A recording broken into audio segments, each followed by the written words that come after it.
Hello and welcome to another episode of BFRR, our Bitcoin, Fiat and Rock'n'Roll podcast that helps explore the intersection of traditional finance, digital assets and digital currencies. And today with a very special guest. It has been my very own wish to get him in front of the microphone. So I'm happy to welcome Rhys Bidder to the show. Rhys, it's great to have you on.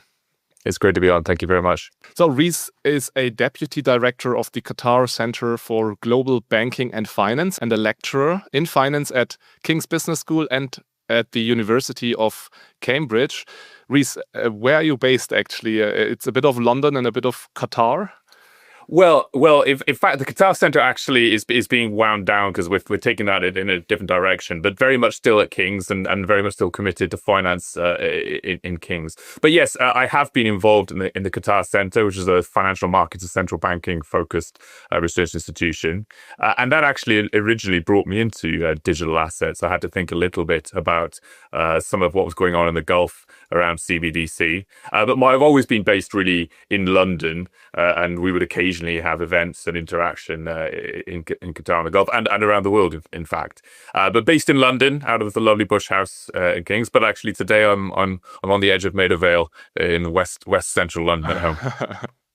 So yeah, I've seen that you have worked for quite some time, in particular at the Federal Reserve Bank of San Francisco. So it would have actually been my second question, how you moved from being, let's say, a central banker, monetary theory, monetary policy guy, to being interested in digital assets. Yeah, I guess it's a long journey. I mean, I used to be a theorist in some sense around decision making under uncertainty when I was at NYU. But if you're interested in decision-making uncertainty, it's quite natural for you to become interested in sort of banks in some sense, because there's a lot of uncertainty. And the robust control stuff that I did in my decision-making under uncertainty comes down to imagining what terrible things could happen and then guarding against them. And that led me into stress testing. I started working with some of the Fed's stress testing data, not as a regulator per se, but as a researcher. And that led me into things like distress, credit, how banks behave under stress and so forth. And of course, the early years of my career was sort of coming out of the global financial crisis. So it set a few of my, I guess, attitudes towards the banking system. Does a lot of good, but also has a lot of fragility. And then really, out of that sort of very traditional macro financial background, I started getting interested in digital assets. Initially through CBDC, I did a sort of big survey of some of the very interesting wholesale CBDC pilots that were going on, a few years ago. And then after that, very quickly realized you had to learn more and more about digital assets, blockchain, and so forth. I wrote some CBDC papers. I started consulting with various institutions, none of whom I should say necessarily, but I agree with anything I'll say today. No central banks and private sector institutions either. And I guess now I'm focusing very much on still CBDC, but trying to do more empirical work on blockchain, examining stablecoins. So although I'm doing some thought leadership of stablecoins, I'm trying also to learn about the nitty gritty. So as we're speaking, in fact, I'm downloading a whole load of Uniswap v3 data as we speak. So yeah, I'm trying to move towards the more empirical work to try to understand uncertainties and risks around stablecoins, what it means to deviate from singleness of money, this idea that they float around their peg to varying degrees. So yeah, it's been a long road from fairly standard macro now into digital assets. But I would say, and I'm sure we'll come back to this, is that a lot of standard macro is rolled up in the debates around digital assets. And in fact, lots of fundamental economics that we often don't talk about in the traditional areas, we're being forced to talk about now. In the digital asset space. And that's actually what I love about the advent of crypto and digital forms of money, because we somehow all are forced to go back to first principles on a lot of questions around what money is, how it works, how it should work, all these kinds of things. Yeah, I think that's right. I mean, I think there's been a strange sort of tendency for people to immediately want to pigeonhole whether it be stablecoins or deposit tokens and assert what they are or what they are not. I mean, I actually think that a lot of their properties are fairly standard, and trying to depict them as completely new is wrong. But then also trying to depict them as just another, I don't know, money market fund or just another bank deposit is also not right. So I think you have to go back to some of these things that we've maybe taken for granted for too long and not talked about very precisely for too long, and sort of tried to then map stablecoins into them honestly. I think some people want to say, well, it's not money, and they say it's not money because they just don't like stablecoins, for example, right? It may be better for them to simply say, and I would listen to them, they are not as good money as I would like, or they are worse money than these other things. But, I think there's this thrust to dismiss them as any form of money at all, which I would disagree with. Yeah, there are definitely pretty strong opinions out there, in particular from the more traditional institutions or media outlets, and we're gonna get to that later. But let's maybe start, and I think what you've just said is already a nice motivation of what we plan to talk about today, just looking at stablecoins from a, let's say, more traditional monetary theory point of view. So talking about this concept of singleness, the concept of are stablecoins, is there run risk? What does that actually mean? What are the impacts on monetary policy, transmission, all these kinds of things.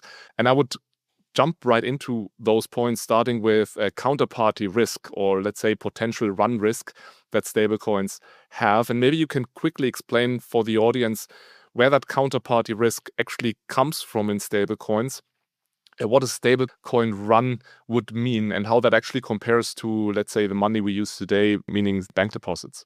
Yeah, I guess starting with something that's very familiar, we have, the money that most of us use for most of our purchases are bank deposits.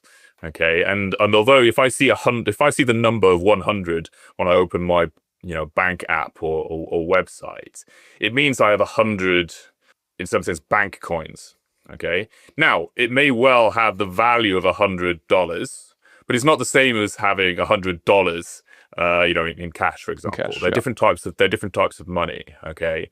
Now, the most extreme way to think about this is, well, suppose my bank has gone bankrupt. Well, I still got, in some sense, during our bankruptcy process, 100 bank coins. But in that situation, it would be very plausible it's no longer worth $100. That makes it a very extreme comparison. In normal times, it's very natural to think that our bank money is just like dollars in my pocket. It has the same value because a lot of work goes into ensuring the solvency of banks, such that you're confident that if you had to, you could always convert it back to dollars. And also that you could always transact with them, or effectively always transact with them in a way that they can be used to purchase a certain amount of goods or services in the same way that dollars could. Okay, so we have these digital monies that are not the same as the monies issued by a central bank. Okay, they're backed by the assets held by banks, and those assets will include loans, okay, and the various other, variety of assets the banks hold, and they'll also be partly backed by balances the banks hold with central banks, which we call reserves. Okay, now those reserves are the money issued by the state. They are completely safe. They're completely liquid, and if you really wanted to make the bank incredibly safe, you could say that for every dollar of deposits that a customer like me holds to the bank, you could back it perhaps dollar for dollar with those reserves. Now, we call those banks narrow banks. We don't really observe them very much, or haven't for quite some time. And central banks don't like those, right? That's probably one reason why we don't observe them, at least in Europe and in the US. And it may not even be profitable for the traditional banks to do so. So the traditional banks, I mentioned, the assets that they use to back their monies, come from credit creation activities that these banks do in the background. Okay.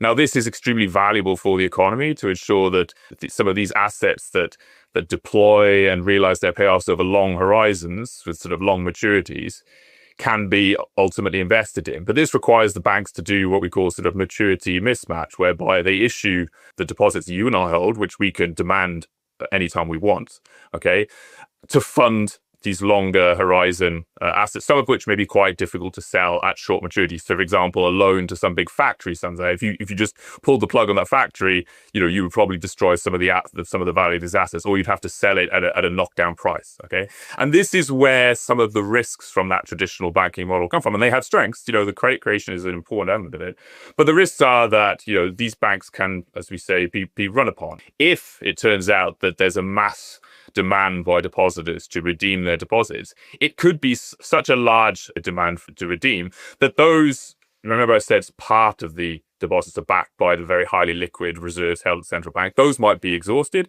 and the banks may have to liquidate other sort of assets. Now, this could in turn, perhaps, not necessarily, but perhaps lead to drops in the value of those assets and lead to fire sales, which impairs the actual fundamental strength of the bank. So there are situations where there's a risk that something that started out as a liquidity problem could actually induce solvency problem, okay? Yeah. And of course, apart from that, so there could genuinely be bad lending on the side of the bank, and this bank may be weak even in the absence of some liquidity demands. And a lot of recent research has suggested that, in fact, many bank runs actually really fundamentally derive from this, bad business model, bad lending, low profitability, and so forth. But in theory, they could also arise even for in some sense, solvent bank, but one where it's not so healthy that if everybody suddenly wanted their money back, they could actually provide it without failing. So these are important risks that traditional bank money has.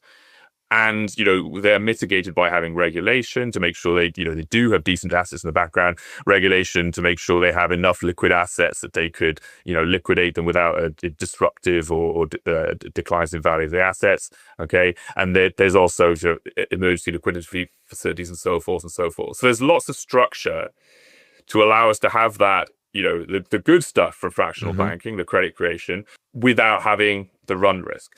An alternative approach, and we mentioned right at the start, is this narrow banking approach, which is to say, well, why don't we just have the banks invest in very, very, very safe assets that can be liquidated very, very quickly, if there were demands on the bank. And in some sense, that's sort of where stablecoins are taking us. A lot of people think of them as these narrow banks. I'll stop there. Well, I'm sure we'll get back into the stablecoin sort of structure. But, they are distinct from the traditional bank deposit money we use. Firstly, in the sense they are typically thought of as narrower. They invest in these more liquid assets, not so much loans and so forth. And a second, which we'll come on to, I think, in fact, more important thing is they also settle differently. They don't rely on accounts in the same way the banks do. But we'll come back to that. Yeah. Let's go there in a second. I think that was a nice summary where we come from with today's banking system, and that, of course, bank-based money, bank deposits are not risk-free, inherently not risk-free. But then, as you said, we have built all that regulation around it that makes it as secure as possible. I mean, banks have certain capital requirements, of course. We have the central bank as lender of last resort that steps in. And then we have that structure, and I actually like the transition to go via narrow banks that say, well, we could actually build a bank that just invests into super secure assets, which of course drastically reduces counterparty risk. And that's more or less what stablecoins do. And maybe you can go a little bit more into detail why stablecoin issuers, you could say, are actually pretty similar to a narrow bank. And maybe one step further, to what extent you think it's an issue or not that those stablecoin issuers are not based in that regulatory regime that also, of course, gives some lender of last resort backing and these kinds of things. Yeah, so I would say they are similar to narrow banks in the sense that, in the sense of what assets they have backing their effective deposits. So people who hold stablecoin coins are effectively depositors. Okay, so there's that sense in which they're narrow. They invest in. Well, it depends on the jurisdiction, the regulation, it depends on stablecoin, but most of the stablecoins we talk about being likely to be regulated, adopted at scale, at the moment at least, and which want to touch the TradFi system on chain, they will typically be holding some combination of reserves, cash, maybe bank deposits in the traditional banking system up to some extent. Then as you gradually move out, you might go to treasuries, high quality liquid assets like that. And perhaps if you look at Genius, there's some scope for commercial paper and repos. But the main focus is these are all, in some sense, shorter maturity, less risky than the sort of elaborate loan books. Okay, so in that sense, they're like narrow banks. And these things all are sort of simultaneously, determined. But one reason why you might think it's a good idea for these sort of institutions to hold those narrow assets is because we don't have the infrastructure that makes the fractional, the backing by loans and other, esoteric assets. We don't have some of the structures that make that, in some sense, safer than it might otherwise be. So we have deposit insurance to reassure people that even if a bank gets into some difficulty, there'll be a safety net from the government. Okay. And that makes them less likely to run and cause destructive runs in the first place. We have very, very heavy regulation and oversight, regulators crawling all over these banks and so forth. And in the background, we have sort of liquidity facilities. That means that if a bank or even a set of banks gets into trouble, there are more and more guardrails. We don't have those, at least yet. Okay, although it's coming with regulation and regulations and legislation on stablecoin transparency. But in that environment, it sort of makes sense, to be narrower. Okay, Yeah. and there's going to be a very interesting debate about where we draw the line and how we balance, transparency and regulation on stablecoins and how much credit and liquidity risk they might take. I personally don't want to take very much. Now, I think something that's really important, I think it gets lost in a lot of the debates, is that although they are similar to narrow banks in the sense of, I think, the backing assets they hold, the other big distinction between stablecoins and banks, and why I wouldn't actually call them narrow banks, even though they have parallels, is that they settle differently. Now, this is a little bit nitty gritty, a little bit infrastructure for people. But, I think a good way to think about this is that, okay, if a traditional fractional bank in isolation wanted to sell off its loan book, that sort of risky loan book I was talking about, and just, pocket the reserves it receives from other banks that it sells that loan book to. Okay, so the point is, think of a traditional bank making itself much narrower. Now, does that make their deposits a stable coin? And it doesn't. And this is about the methodology by which transactions are actually executed for you and me. So if you and I are at different banks, within the same banking system, for example, or maybe I'm at Santander and you might be at NatWest or something in the UK. And you're a merchant, I'm buying a bottle of wine from you or something like this. Okay. So when I tap my card or whatever, okay, my account at NatWest. So NatWest will have a list of all of their depositors, their names, and next to them there'll be numbers for their balances. NatWest will reduce the number associated with my name by however much the cost of the wine is. Okay. Now the merchant, I think I said you were at Santander, I can't remember which other bank. Anyway, now, I'm now Santander. What's important is that you're the client of NatWest, right? And what just happened in your example is that a database that actually managed by your bank, by NatWest, has been adjusted, right? And now, of course, that somehow has to be communicated to the merchants' banks in order to make everything and they will adjust their database. So they will adjust their database. So anybody who issues money, be it a stable coin, a smart contract, or a traditional bank, will have some form of ledger. They'll have a list of addresses or names, and next to those addresses or names, they'll have a balance. Okay, so NatWest has that, Santander has that.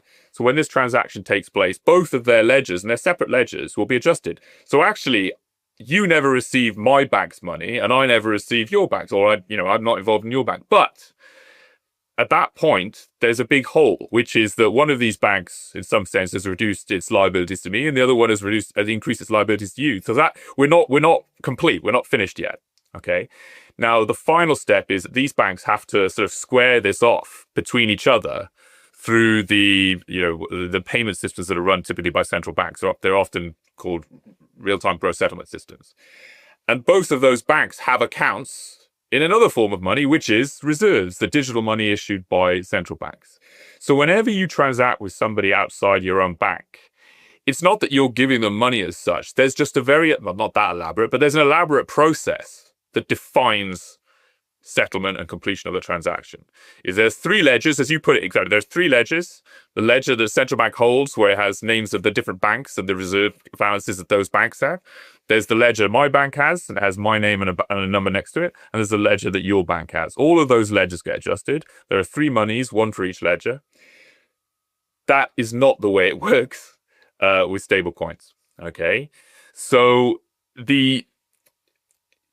I think probably the most fair comparison with the traditional system is to imagine a world where maybe for some reason the person you're paying with stablecoins doesn't want the stablecoin you have. So let's say I've got USDC, okay? And let's say for whatever reason the merchant doesn't want USDC, wants USDT, okay? So what will happen there is you would use one part of DeFi that we won't want to go into details, but there's ways using smart contracts in DeFi where you can switch one stablecoin for another stablecoin. So these are AMMs, decentralized exchanges. You would bundle together a transaction that does that, and then would then send the USDT to recipients. You start with USDC, you swap it for USDT, and as part of that transaction as well, the USDT will then be sent on to receive it. Now, the key thing is that we don't use the RTGS systems, we don't use central bank money. That's the key thing.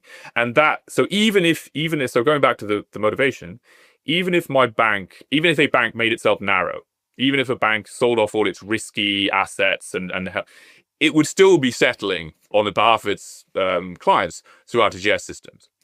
So to me, this is the whole ball game, because if stablecoin, I'm not an uncritical friend of stablecoins. If stablecoins are to add value, I think it's where we can find a safe way to use this, what we call bearer asset approach, where just exchanging assets complete settlement. There are risks to it, but I think the ability to do this sort of form of transaction, especially internationally, is really key to stablecoins' upside. And I don't think people talk about this nitty-gritty settlement stuff enough. They talk very much about the narrowness, they talk very much about the backing assets. But the settlement model being different is an unlock for some things, but it's also bad for other things. So singleness, for example, which we'll come on to, I'm sure. Yeah, let's go there next, because I think it fits well to the discussion we are just having. Just to summarize again what you've just said, and you started with that example of two banks and the central bank, and there are three different ledgers actually with each bank and with the central bank that need to be adjusted whenever a transaction happens, or aligned, or reconciled, I think is the right term to use. And then, of course, you have the stable coin. And just to remain in that ledger example, where actually you end up having just one ledger, right, that everyone shares. And that's that bearer asset idea, that actually we all share that ledger where the stablecoin accounts are managed on. And if I want to do a transaction, I actually, the central or decentral but jointly managed ledger is adjusted. Yeah, so I would say there's one subtlety here, and also this is where terminology in this area, as you know, is an absolute nightmare. Yeah. Okay, so there's this distributed ledger of the whole blockchain, and that's going on in the background. But here, I mean something slightly different, and there is. So I think maybe many of your listeners will understand that, you know, a stablecoin is really defined to a large degree by its smart contract. At least a lot of its operations are defined by a smart contract. Okay, and that smart contract will contain a ledger. It's not the same as the overall blockchain ledger, Ethereum, but it contains a ledger, which is a list of addresses and balances. Okay, and then it has a bunch of functions that will adjust those balances and so forth. And by adjusting those balances a particular way, that sort of defines what it means to pay somebody. Now, I used the USDC and USDT example. It's slightly forced because it's very rare you will find, I think, a merchant who would say, "Oh no, I don't accept USDT. I do accept USDC." But you know, regulatory requirements might lead to that one day. Who knows? So there are two ledgers. Okay, there's the USDC ledger and there's the USDT ledger. But the distinction, I think, is that there's not that third centrally operated ledger for reserves. Mm-hmm. Okay, we dodged the reserve system in our payment process that I described. We went through AMMs we used to switch. Okay, they were used to bind together in some sense the USDC ledger, which is a mapping in the smart contract, and the USDT ledger. Okay, so the real thing is to avoid the RTGS systems. Now that has costs and benefits, but for global payments, you know, if you look at what the BIS is doing great work at the moment, trying to speed up the connection of different countries' RTGS systems and speed up how different multiple banks connect to these multiple systems, pass payment messages through. You know, they're trying to speed it up because having those extra ledger steps can be very, very, you know, efficiency sapping. Okay, whereas stablecoin one, it's sometimes you have to use the AMM, and you could wrap that up in one transaction atomically, and you settle through the internet rather than through the RTGS. Okay, yeah.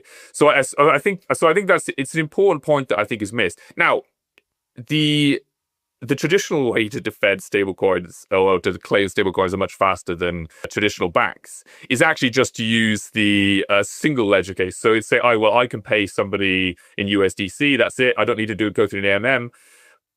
But you could sort of already do that. If you and I were both at JP Morgan doesn't have to touch RTGS to settle something between you and me. And you know, you could argue that USDC, you know, me sending you some USDC is not perhaps hugely different from JP Morgan just like connecting two of its depositors, at least within the same jurisdiction. Yeah. I don't know how it would happen if somebody's got JP Morgan in Mexico and JP Morgan in the UK. Maybe there's some complexity there. Yeah. I think, I mean, from a very fundamental, if I just look at the technology, is of course easier I mean, it doesn't make a difference for sending USDC whether you're sitting right next to each other or the person, the receiving Yes. end, is sitting on the other end of the world. And this is, of course, where it makes a huge difference in the traditional system. And this is why usually, and I think that's one of the first mainly discussed traditional use cases for stablecoins, cross-border payments. Absolutely. However, I understand that part of the transaction where it's just about, let's send money from here to, let's say, Australia. But of course, what happens is then in Australia, the receiver is going to receive USDC, right? And probably what the receiver needs is not USDC, but the Australian dollar, and probably not in token form, but in account form at a bank. So that's usually the part that is sometimes forgotten, right? That you also have that offboarding then with that cross-border transaction. The onboarding, offboarding, I think this is a very delicate and interesting debate. How much onboarding and offboarding will we need in the future? That's one thing. I think it's often depicted as like you will always onboard and offboard. So I have a lot of sympathy. It's completely right that people point out that stablecoins shouldn't get a free pass because, if at the other end you can't then use it, then you need to have a broader concept of the costs of transacting broadly. I would say is that, it's not the case you onboard and offboard every time you transact. You can onboard and offboard at scale. And at the same time, you could imagine institutions, clearing institutions and other institutions, the reemergence of some sort of intermediaries, I guess, who might be able to onboard and offboard at scale on behalf of many, many clients. Mm-hmm. So I think this goes towards a very open question about, will stablecoins become a rail that you and I will just not see? Okay. And this may be why some banks are playing around with stablecoins themselves, is that not all banks are very well positioned in the correspondent banking system. So it may make sense to themselves to sort of like skip the correspondent banking system and then the RTGS sort of complexity that comes with that. But I think there's a very open question about, are people really going to use stablecoins the way that, some of the critics, who point out this onboarding, offboarding, claim they're going to use them? I'm not sure they will. Okay. Yeah. But yeah, the onboarding, offboarding is very important. And you could argue that onboarding, offboarding is going to decline in the future as more and more stuff comes on chain.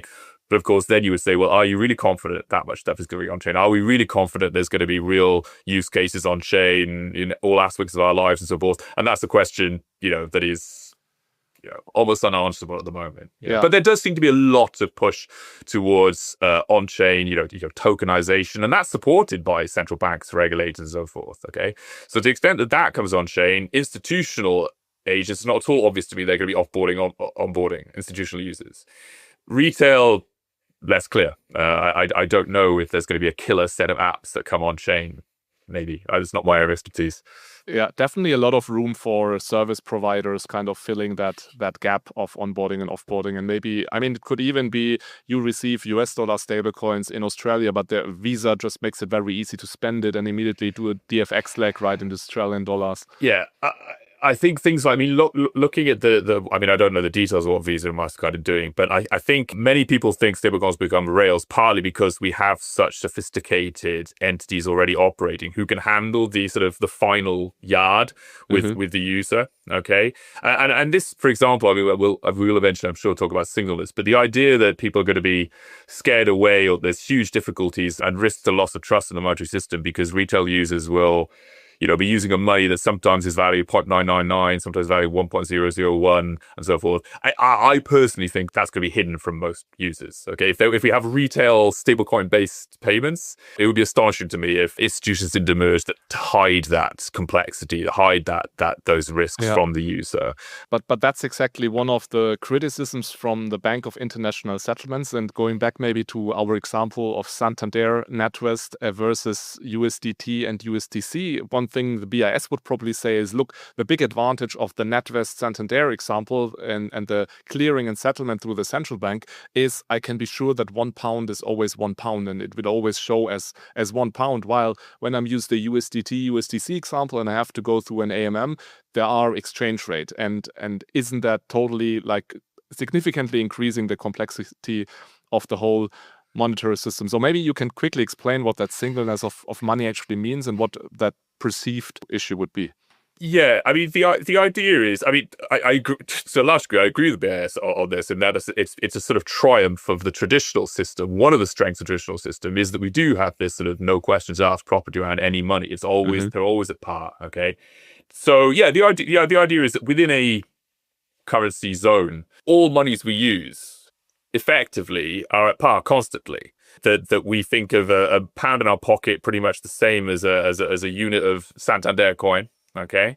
And this is really a question of exchange rates. It's we've been so successful at this in our domestic economies that it's actually very hard to get people to imagine a world where it doesn't hold. You can point to situations even within a within a given country where we are familiar with some monies having more value than others, even if it's not explicit. So if I want to pay a builder in Britain, I might get a better price if I pay in cash, for example, not to slander builders or anything like this.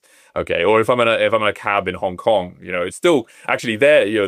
They're also they want cash, right? So you might, in some sense, get a better price or better service, and that's in a way deviation from par. Now, those are often very predictable deviations. They're in some sense a cost of doing business, a spread, or an ATM fee for example, okay, it might be something like that. I think what the BIS worries more about is the idea that there's sort of random, unpredictable variations, okay? And we do know that exchange rate volatility, which is what it is destructive to exchange, can lead to possibly higher order beliefs about, once the price starts varying, people might ask, well, why is it varying? And then you have these sort of strange spirals of people worrying about what other people might know. And this is what the BIS sort of emphasizes. We know that in the real world, dollar-yen exchange rate or dollar-pound exchange rate is problematic in some respects. Okay, so we're familiar with deviation of singleness internationally.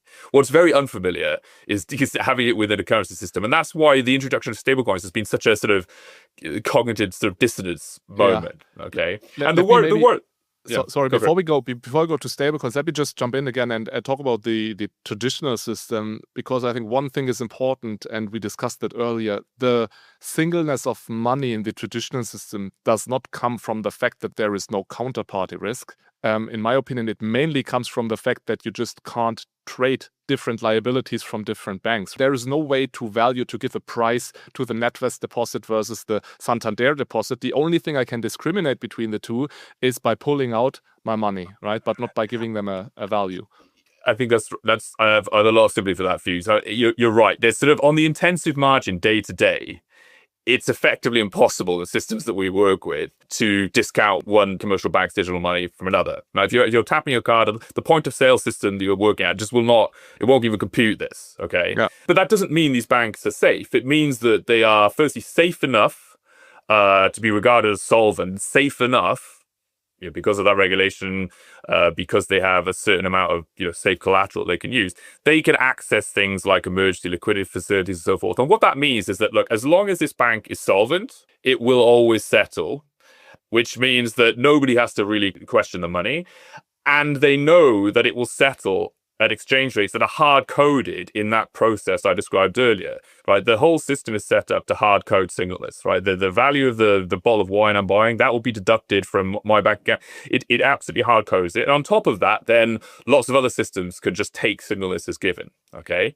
And of course, it becomes a sort of self-perpetuating thing. It leads to this sort of rather... this presumption of singleness that in itself promotes it even further. I think I've gone out of focus. So yeah, it comes from the fact that there's a particular approach to transaction settlement. Okay, now you lose that with stablecoins because they trade hand to hand as bearer assets. Okay, and any asset that is being traded freely in multiple platforms conceivably could be traded at different prices. It could be an explicit transaction for another stablecoin, but it could be implicit in when you're buying something. So VIS have very nice documentation on this. And then the question is, well, is this a devastating problem? Well, excessive volatility in the value of an asset that purports to be money, excessive volatility probably does disqualify it as an effective money, or you would certainly ask questions about whether or not this is a settled money. It could perhaps, so even if you're fully convinced that the issuer is solid and that you will always be able to redeem your stablecoin for par, okay, there could still be deviations just because of frictions in markets and so forth. That can be, costly. As a transaction could fail if you only have 100 USDC and you're trying to buy a $100 bike, and when you try to buy it, the price drops to 0.999. In some sense, simplistic sense, that transaction will fail. Yeah. There are other issues though around trust in the monetary anchor and so forth, and trust in the issuer. And here it gets a little bit more subtle. So if a price is varying away from par, could that start to put a grain of doubt in the mind of people holding it? So why is it trading away from par? Are there, informed traders in the business in a market who know that there's a problem with the backing assets or the issuer? Could you have this sort of destructive spiral of beliefs about this? If this money is being used en masse, could the deviations from par cause financial stability spillovers into other markets if they've been used as collateral or so forth, or they cause fails in transactions and so forth? This is the sort of thing that the regulators worry about. Now, for small deviations, it's not entirely clear. I mean, we're talking like 0.999 to 1.001. Yeah. It's not clear that there's scope for the really sort of destructive horrors that often are sort of stablecoins are accused of sort of opening the door to. It's probably more like a technical issue, right, that needs to be solved. Right. And as I say, it's quite plausible that a lot of people will not even witness this because they'll be shielded by some sort of payments product, maybe from Visa, who knows, that just takes this in the background. Visa accepts that over the month they might be slightly up, slightly down, after averaging out over their vast amounts of transactions, and the cost, if they want to hedge it at all, is probably minimal. I personally think it's very hard to argue these small deviations are sort of disqualifying, at least for considering stablecoins as money, and possibly even money at scale for fairly large value, fairly systemic stuff. Okay. The problem comes as to whether it was, and there's research now. Increasingly, there is research. In fact, coming out of BIS, they had some outstanding economists researching this. Bank of England has some new research from their economists, not official Bank of England research, but it's research from their economists that are showing that maybe a small amount of deviation from singleness is not disastrous. It's not ideal, but maybe it's worth some of the benefits of stablecoins relative to banks. And we'll come back to why I think some of the flaws in the banking system should be taken into account when we're comparing them. But these deviations to singleness of a fraction of a basis point are very different beasts from deviations to singleness of like 13 cents on the dollar, which is sort of what we observed when USDC depegged around the SVB problems. Yep. Now, I think central banks are completely right to be very, very nervous and very, very skeptical of any money that is, has that possibility. Okay. Now, I'm not saying USDC that dooms USDC forever. They've responded to the SVB environment and so forth, but these are still novel products. And what I think is a real worry around singleness is the possibility that stablecoins can still be run on. Now, it's weird because we started off by saying, oh well, the fractional banks, they're prone to runs and so forth and so forth.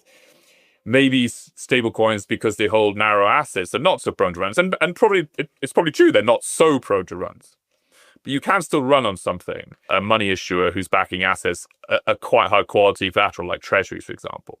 Okay, we've seen a lot of disruption in treasuries markets and gilts and markets in the last few years, LDI, dash for cash, and so forth. And there's a general sense that the treasury market may not be functioning quite as well as it used to, pre-crisis and post-crisis reforms. Okay, there's great work by the BIS showing that there's plausibly a big impact on treasury prices that could happen from, say, a big run on a stable coin.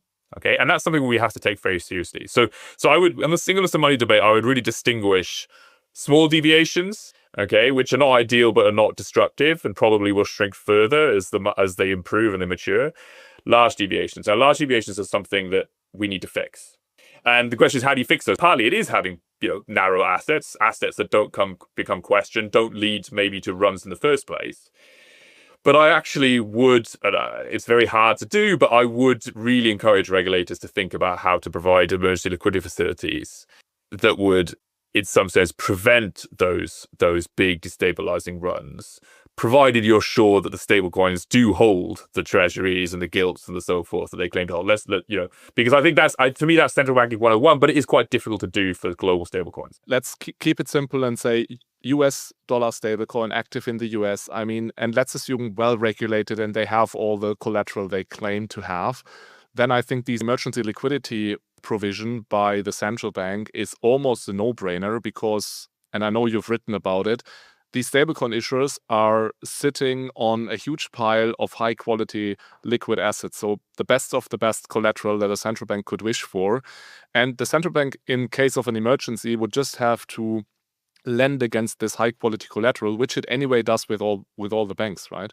I think so. I think that intuition is right. I mean, but there are some of these. So just to reiterate what you said, yeah, I mean, the sort of assets that most stablecoin regulation are driving stablecoins towards are the sort of assets that traditionally central banks should be comfortable lending against. Even though they normally only lend to banks, there is precedent for, in particular the last 15 years since the crisis, of central banks providing liquidity to broader market participants. The Bank of England actually has something that, at least economically, looks very similar to the sort of thing we're talking about. They set up this non-bank gilt contingent funding facility. I can't remember. It's got a long name. As always. Which I mean, it's great. I mean, good on them. I mean, like after the LDI. So basically, when LDI kicked off, from a very financial stability perspective, the bank acted.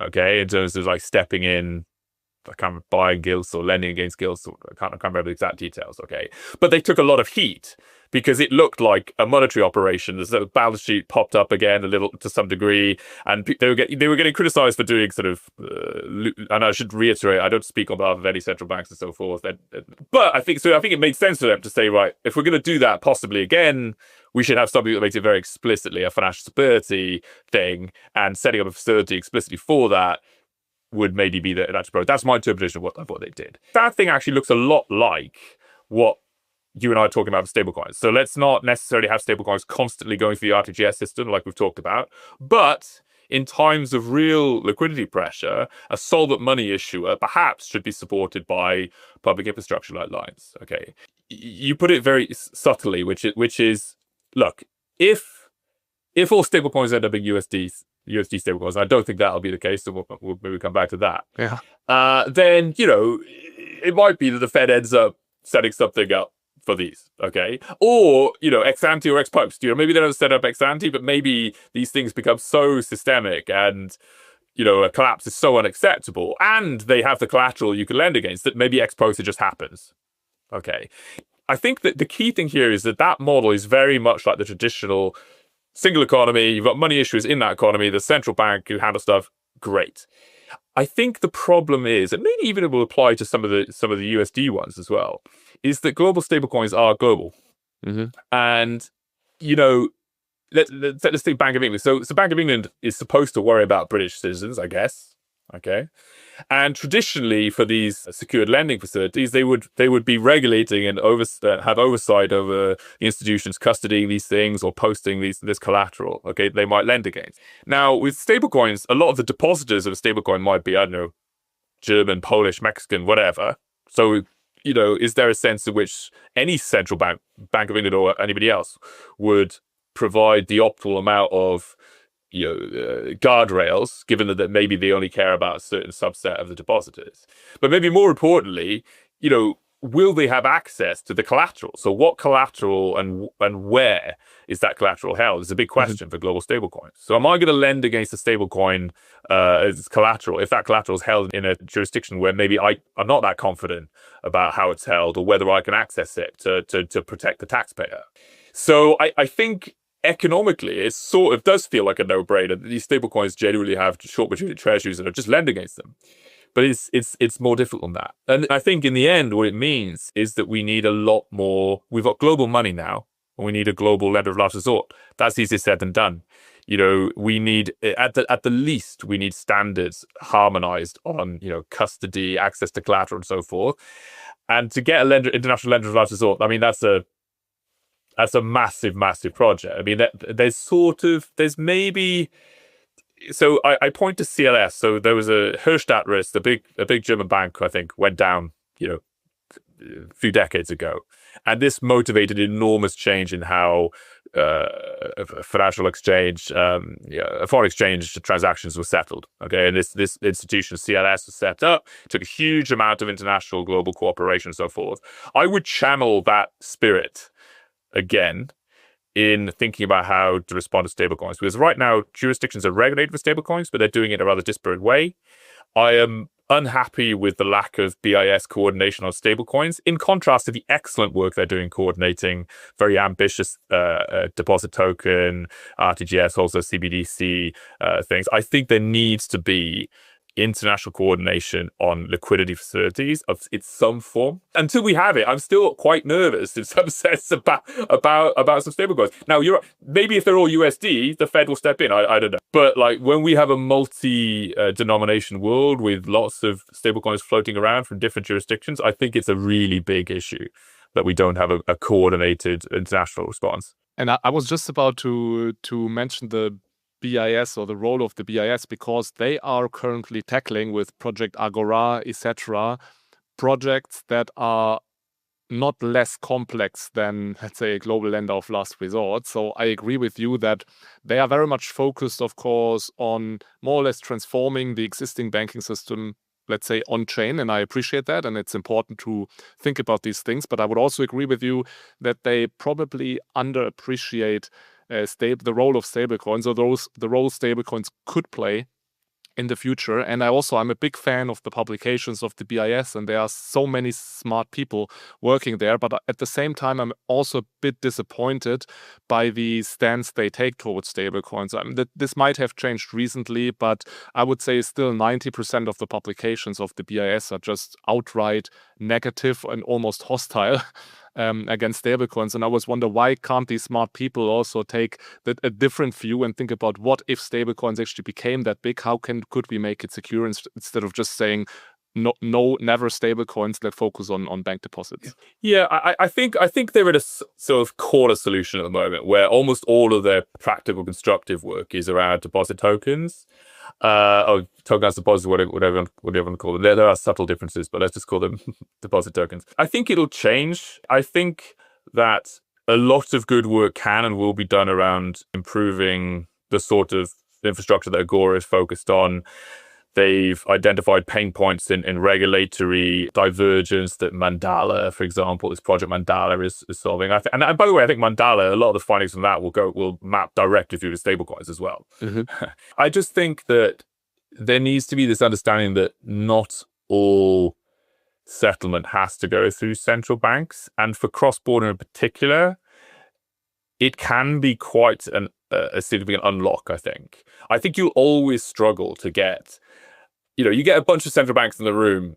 The idea that they're going to sort of coordinate their RTGSs and all the correspondent banking players as well are going to coordinate this to give us, even with tokenized deposits and deposit tokens and all this nice stuff around smart contracts and so forth, I think it's still going to have a ceiling for efficiency that I believe possibly stablecoins and the bearer model can get past.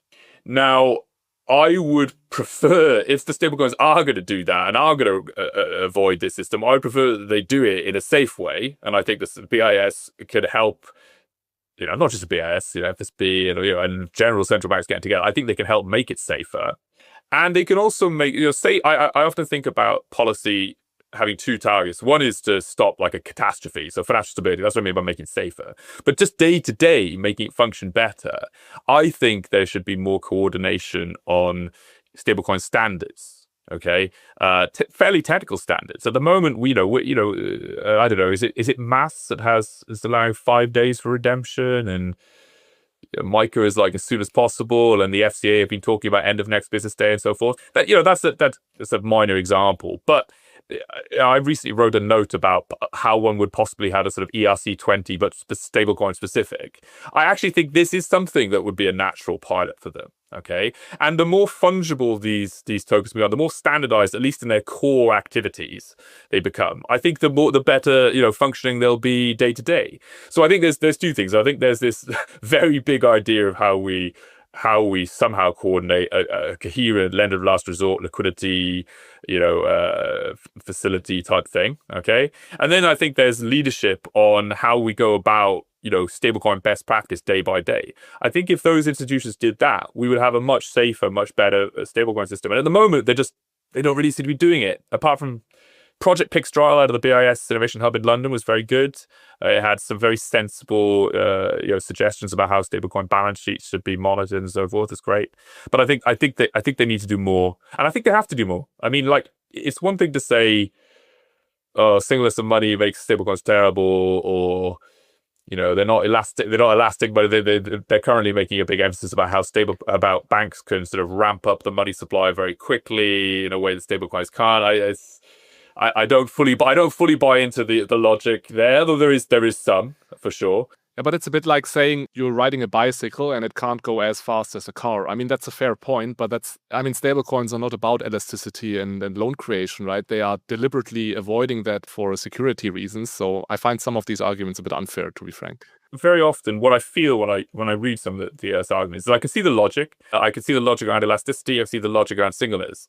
That's where their stance often stops. It sometimes feels to me as if they're not accounting sufficiently for the failures of the traditional system. And they'll turn around and say, well, we're doing Agora, we're fixing the failures and all that. But I don't think tokenizing deposits is going to fix too big to fail. Right? Maybe it increases ability to compete. Okay. I think, I don't think the market power is going to be hugely dented either from, that we know as banks have, right? We have market failures in the banking system around certainly day-to-day market power. We have failures in the banking system around them being too interconnected, too prominent in our financial system and so forth. So in that context, it seems to me that there is maybe a role for a very narrow money. Okay, if you had a perfect banking system, then yeah, narrow money is, why would you have that? It's, it's sort of, it doesn't create credit quite in the same way. There are arguments that the banks maybe have a comparative advantage to create deposits because they, on the other side of their balance sheet, they're also creating lines of credit, and there's synergies between these two types of. There's various theories why banks might be quite good at producing money, okay, and why it might be useful for banks to produce money in a fractional way, okay. But a lot of those arguments leave aside a lot of the massive market failures we know we have in the banking system that I think stablecoins could help mitigate. At the same time, Dirk Niepelt often mocks me for being a stablecoin fanboy, and I'm sort of not. I like tokenized deposits. I like CBDC. I like digital euro, and I would also be a little bit nervous about stablecoins becoming, the settlement asset of choice for super large value, super systemic payments. I think, central bank money will always play a role, and monies that are very closely tied to central bank money will always play a role for that. I think the question is, where's that threshold where it's acceptable to have a private settlement asset settling maybe in bearer or at least not using central bank money? Where's that threshold now? How high can we go using the benefits of settling through the internet very fast and all this and so forth, but without inducing the sort of risks that led us to use central bank money in the first place for large value settlement? And for listeners, there's a BIS CPMI paper from I think 2003 called the role of central bank money in payments infrastructure or payment systems or something like this. It's an outstanding paper because it doesn't just assert you've got to use central bank money. It sort of walks through the steps of why maybe using private settlement assets are not ideal in some situations and why therefore you might want to use central bank money. I think that thought process needs to be redone. Okay, it needs to be redone, allowing for the improvements in transparency, sophistication of these new settlement assets like stablecoins. It also needs to be redone bearing in mind that all the flaws in the banking system the last 20 years since the great financial crisis have emphasized: too big to fail, too interconnected to fail. The CBDC literature, for example, there's the Pascal Paul, Mauricio Larte, probably the most up-to-date paper in this sort of literature. They're very carefully in calibrating to show how much market power by banks and their deposit franchise, maybe reduces welfare, and how maybe CBDC that pays interest rate could increase welfare. Well, a lot of that logic should go through, in some sense, to stablecoins, particularly yield-bearing stablecoins that might pass through rates that are similar to a CBDC, the rates a CBDC might pay. So we know there are problems with the banking system. So let's not start criticizing stablecoins, comparing them to this sort of idealized, perfect image of a system that we just don't have at the moment. Yeah, and I think something that's sometimes underappreciated, in my opinion, is that there is a menu of choices already today. Not only menu of choices when it comes to payments, but also actually the money I'm using, be it to save or to pay. And it should be the same, or why wouldn't it be the same going forward, right? That I have a menu of choices also in the, let's say, tokenized on-chain world or digitized world, or however you want to call it. And there for sure has to be a role for central bank money. So I think it's not about replacing everything with stablecoins, but actually using the advantages of stablecoins for certain use cases. Yeah, I think that's right. I mean, I think sometimes the idea of freedom just gets forgotten about, freedom to choose. I mean, we constrain private sector activity in many ways, and we support a lot of regulation. I think there has been, as in some central banks, although I think it's now subsiding a little bit, there has been this sense that, we don't think stablecoins are very good, therefore you shouldn't get the chance to use them. I think ultimately stablecoins, within reason, should stand or fall on the basis of being a good product that people want to use. Okay, it's not at all obvious that non-yield bearing stablecoins, will become sustainably profitable, right, and exist in equilibrium, right, unless they are absolutely amazing monies, right? Like what way to survive by being a stablecoin that doesn't pay any interest is to be phenomenal at payment services. Okay, is this, but they may not be able to do that, and either they fail, okay, or maybe they start finding a way to pay yield, or perhaps concerningly, they do start to pick up some unpleasant habits of market failures of their own. They may go towards this walled garden, this idea that maybe they make agreements with particular platforms, retail platforms, or some other platform, and we don't know if stablecoins are going to be brilliant yet, but I think we should give the market and users the right to choose. There is definitely risk that there will be a bad outcome from what the market ends up on. I think we know that in monies are sort of riddled with ideas of coordination and economies of scale, and in these and externalities, and in these environments, the presumption is that the market may not get things right. But given that we know we have so many flaws in our existing system, I still think on balance, we should be open to these things, for a time. Okay. I mean, other reasons to be worried about them on an efficiency perspective is that I think we go back to this global thing. I think there is a risk from, this run risk is still out there. So that could be a reason to oppose them. But like I said, there's a more constructive response to that, which is liquidity. Okay. And then I think this is where I think the BIS is on much stronger ground. I think, although they don't make this explicit, they sort of emphasize singleness and elasticity and stuff. I just don't find those very compelling. But they probably also have to worry about a lot of central banks in emerging economies and not just emerging economies, in fact, who are worried about dollarization. Now, that to me is it's a much better reason to say, hold up. I don't think singleness is a particularly good reason. I don't think, as long as we figure out lines or some sort of mitigant there, I don't think financial stability is that huge deal. But I think this idea of dollarization needs to be respected and thought about. The walled garden concerns also, absolutely, I think are important. Fragmentation of liquidity, that's where I prefer the debate to be had. A more nuanced anti-stablecoin debate in some sense, not really anti, but just like thinking about how we go about it.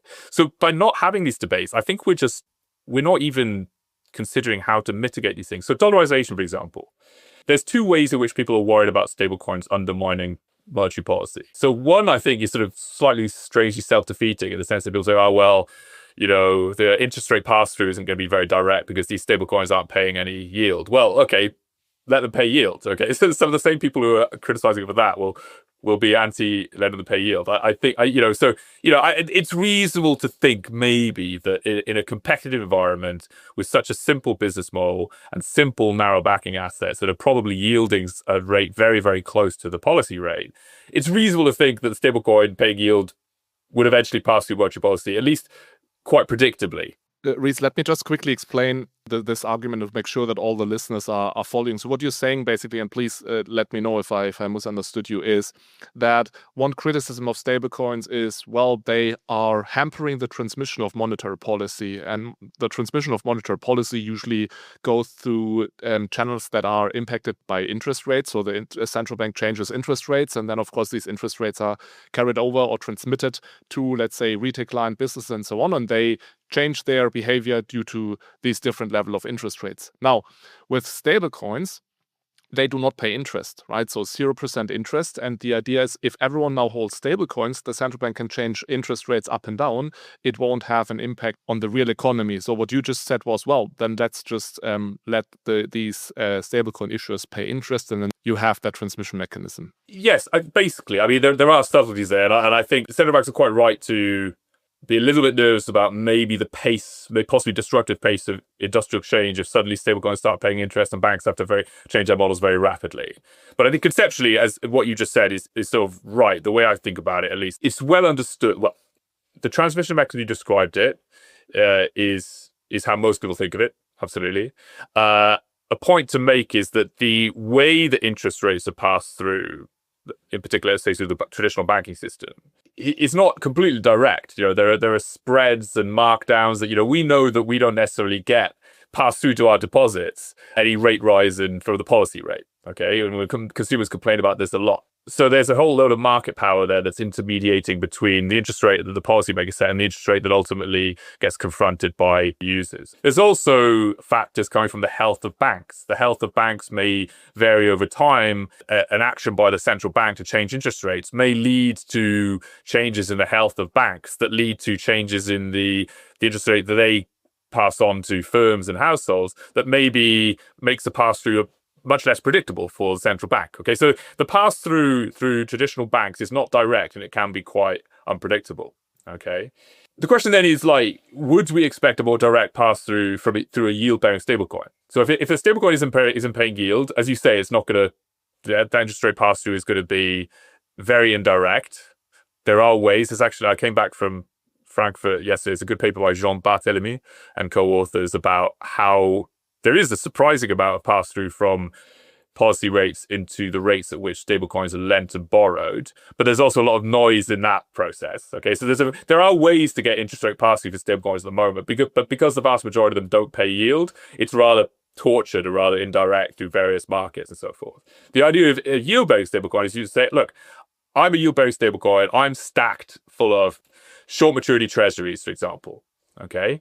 Now, short maturity treasuries are paying a yield, and that yield very often moves very closely to the policy rate. So people might often, if you look at 3-month treasury versus policy rate over long periods, they move very, very, very close together. The extra logic is that yield that is being earned by the stablecoin issuer on the assets will get passed through to the holder of the stablecoin. Now, it sounds like it should be, but again, you're making an assumption that the competition and some sense, the industrial structure of the stablecoin industry will lead to a better pass-through than it has done traditionally in the banking industry. Now, I think it's plausible it could, because I think the business model of stablecoins is just so simple.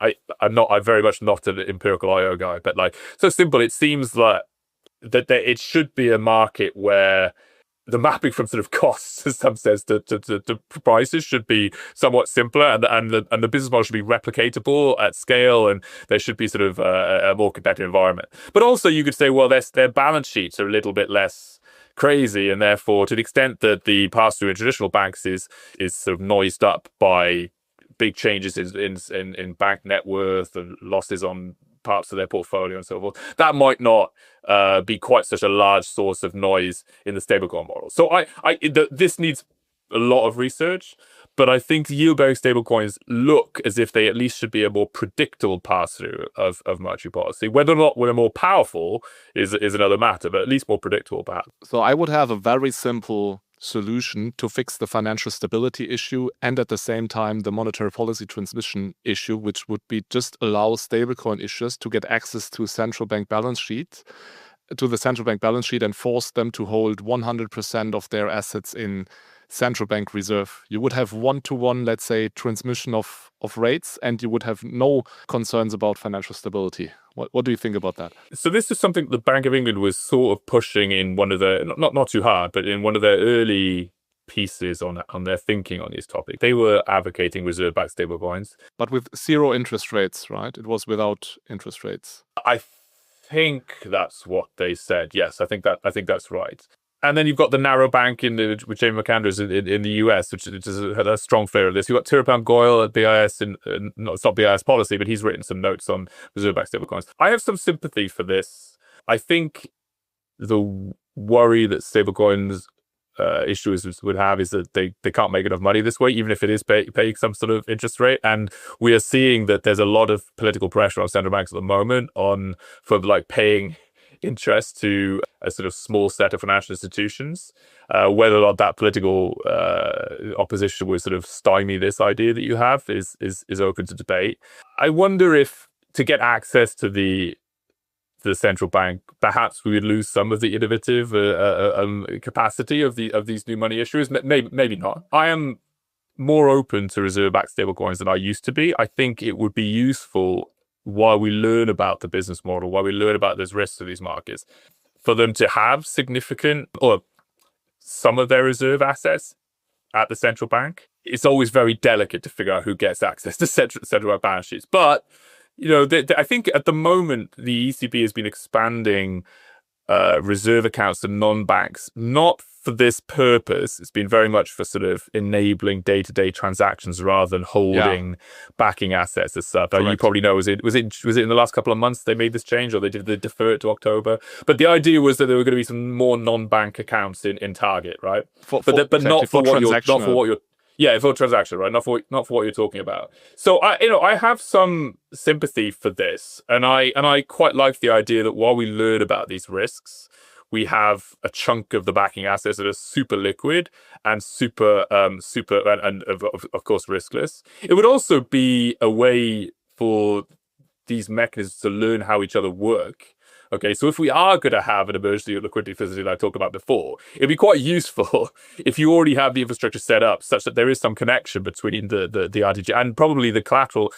Big CSDs are plugged into or very close to these RTGS systems because there's so much collateral usage for various stuff in these systems. You could actually sort of see a way to head towards that lead of last resort setup I was talking about. So without requiring them to settle in the sort of traditional way we were talking about earlier, you at least bring them into the fold in terms of setting up the infrastructure for dispersing liquidity, pre-positioning or posting collateral. I think this is exactly the sort of thing that should be, in my view, pilots. You have Project Agora, Project Mandala. Let's have Project how can stablecoins connect to RTGS but still remain stablecoins, right? And you could argue the finality. I don't want to go to the deals of finality because I don't know their deals entirely. But the Bank of England did a great thing when they set up this omnibus account framework, right? And then you could sort of finality could sort of sit on top of the omnibus account, right? This is not a million miles away from what we're talking about, but it's in a very closed wholesale framework. I think the door is open to have some quite sensible and quite educational pilots about how stablecoins could be brought closer to RTGS reserves, but not give up what makes them stablecoins. Okay, and actually, just circle back. I started the comment about the pass-through because people criticize stablecoins from the perspective of undermining monetary policy in a couple of ways. One is the sort of pass-through that we talked about. The other one is just that you forget about pass-through. You just lose control completely of what money is being used in your economy, and you have this digital dollarization. Now, that I think is something that needs to be debated. So much time has been spent on singleness and all this. Let's just talk about something. Let's talk about something else, which I think is much more concerning. Now, for me, it's true that some monetary policy institutions are working hard. They have their heart in the right place. And yet inflation and all that is terrible in that country. Okay. And it's probably not necessarily the answer to have them completely bypassed by just everybody using the dollar. I think there's a role for monetary sovereignty. Okay. And if you're a relatively small country, it's a real concern that you might lose that. Now, for me, though, if stablecoins are to scale and be very interactive with the regulated perimeter, okay, so these stablecoin issuers, like say Circle, for example, they're not really DeFi, right? They are definitely trying hard to adhere to regulations. Now, if you say in a small country, well, we would like some sort of capital controls to be operating in parallel with people having access to USDC. Is that impossible to do? I mean, I've heard absolutely no constructive debate about how one might mitigate dollarization and still allow stablecoins to sort of flow around the world. Okay, I think there's value to having stablecoins flow around the world. There are risks around this dollarization. I have avoided all my career anything to do with open economy, trade, currency. I'm not the person to suggest a solution here, but it just seems odd to me that we feel it's just completely impossible to impose regulations. Is it impossible to zero knowledge proof that zero knowledge prove that you are a counterparty who's not subject to some capital flow restriction? Or it just seems strange to me that we haven't sat down and say, here's a pilot for how to implement, rate limits and so forth. You have to accept that the DeFi world is out there, right? So there's a sort of limit to which you control those people. But you have a lot of institutions who want to make a lot of money in basically TradFi on chain with some elements of DeFi. Now, I don't think they will completely abandon you if you push them a little bit on things like capital flow regulation, anti-dollarization concerns, and so forth. Monetary authorities of Singapore talk about purpose-bound money. They talk very, very intelligently. Actually, it's one of the best. I think the mass thinks very deeply about these things. They have this idea that you don't overload the money with too much functionality. You keep the money fairly simple and fungible. That promotes singleness. But when you want to use it in a regulated, appropriate environment, you wrap it with extra functionality inside another smart contract that does whatever you want to do. Now, if you're a country that is worried about dollarization, you say, well, if you want to use our regulated systems, you have to wrap USDC in something that imposes, capital costs. I'm spitballing here, but I would just like to hear a little bit more, constructive debate about how we can maybe solve this problem. Yeah, so, dollarization, I think, is a big concern. I think, actually, it's at the root of a lot of the opposition from institutions like the BIS, I suppose. But I think I think we should maybe talk about it in a more constructive way. And something that's closely linked to dollarization, and I would jump onto this topic to kind of wrap it up, is the question of, today we have 99.8% of all stablecoins are US dollar stablecoins.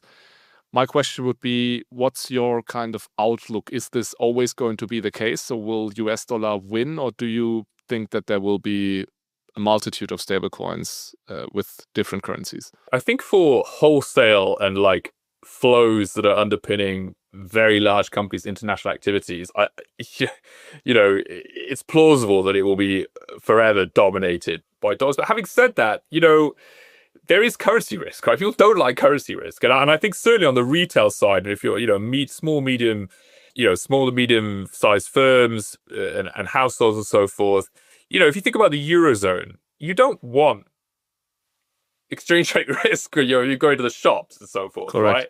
So it seems hard to me. And, some people who are only one-eyed supporters of digital euro, I'm a supporter of digital euro, I'm not a one-eyed supporter of digital euro, I'm open to other things as well.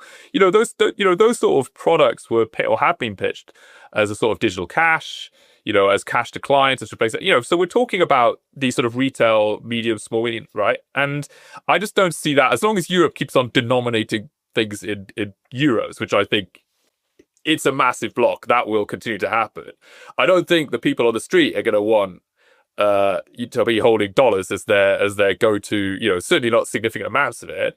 And they're not going to want to go into a shop and get, 4%, not 4%, 1% less today than they got yesterday, right? So I'm sort of sanguine for the Eurozone in some sense, as soon as there's retail and medium scale usage. Although, maybe European corporates that trade globally like the idea that they could just hold a pile of dollars and just never leave dollar world, right? But even they have got currency mismatches. So I find it a little bit hard to believe that for the Eurozone, this is that big a deal. Again, I'm very much not a open economy guy. But I think also, look, we're still in the embryonic period, right? Okay, we've got two massive stablecoins flowing around. Okay, fine. And they're dollar based, right? It's not like it's not guaranteed that's the way things are going to work out. I think MiCA will evolve. I think attitudes towards stablecoins already are evolving in Europe. And, as I say, riding on this idea that there should be less FX risk when I go to the shops, I think there's absolutely a role for European denominated stablecoins. Now, is there a role for European denominated stablecoins issued by European issuers? That's a different question. But I don't think this whole monetary sovereignty aspect of it is that compelling. Now, if you're worried that we might end up with Circle and all that becoming like MasterCard and Visa, providing a very unified system across Europe, euro-denominated, but it's not European, okay, then we can talk. But the answer to that, of course, is well, I mean, it's a classic question in European monetary infrastructure and financial policy, right? It's like, how can you induce homegrown, successful companies to emerge and scale? In this case, to provide European denominated and European issued money. So I mean, you obviously with your good work at Unity, you understand this. But I think Micah probably will adapt. I think some people think that some of the treatment of stablecoins was a little bit unhelpful. Maybe types of backing assets and keeping them within the banking system, for example, and so forth. These things can be adjusted. So I wouldn't give up. People seem to be talking about the initial emergence of USDT and USDC, and they dominate stablecoins and they're US dollar backed. That's the final situation. I just don't think it is. You have to promote them, right? It has to make sense for a European issuer to produce them. Absolutely. I mean, and that's within our power. I mean, Brexit now, I shouldn't say our, but it's within the power of Europeans to sort of take hold of their own fate, I think, in this. No, and that's my view. And I mean, you're contributing a lot to that whole space, including that discussion, also kind of you demanding for these topics to be discussed is, I think, contributing to that whole space. Rhys, I would leave it there. We are already well above the hour, so thanks a lot for sharing your views. Maybe one last question: where can people find more about you? I know you're publishing a lot. You're very active on LinkedIn. I wish I was publishing more, but yeah, active on LinkedIn. I mean, just I've got a Google Sites. What I've enjoyed recently is writing sort of somewhat quasi-academic pieces. I think one thing that I'd be interested in people's thoughts on is I wrote a note about the next step for stablecoins, thinking about what technical standards might emerge. So literally stuff like, what should the smart contracts look like? I think that was something that was quite fun. And, at the moment, I've got some CBDC papers out there about the financial stability implications of CBDC, and hopefully soon one about walled gardens as well. The paper's going to be called One Coin to Rule Them All. So we're going to try to talk about how CBDCs could enhance efficiency and welfare in a world where without them, you'd have lots of separate coins being tied to lots of separate, retail platforms and so forth. And also I'm doing quite a bit of work around oracles and so forth. Although it's my own personal research, and I'm not speaking for Chainlink or anything like that. But so yeah, there's various things, but probably LinkedIn I'm probably most active at the moment, to be honest. I need to get back to doing academic research. So we will make sure to put your LinkedIn into the show notes as well as the papers you have mentioned. So let's make sure that we collect a few papers. I will put those into the show notes. And with that, thanks again, Rhys, for joining. Thanks again to everyone for listening. Make sure to connect to BFRR on YouTube, LinkedIn, or with our expert community on Telegram. Make sure to subscribe to Bitcoin, Fiat, and Rock'n'Roll wherever you get your podcasts. And now, thanks again for listening, and bye-bye. Thanks very much. The views expressed are solely the personal opinions of the hosts and are provided for informational purposes only. This podcast does not offer financial or investment advice. Always conduct your own research and make well-informed decisions before investing. Please be aware that the hosts and guests may hold cryptocurrencies or digital assets discussed in this episode.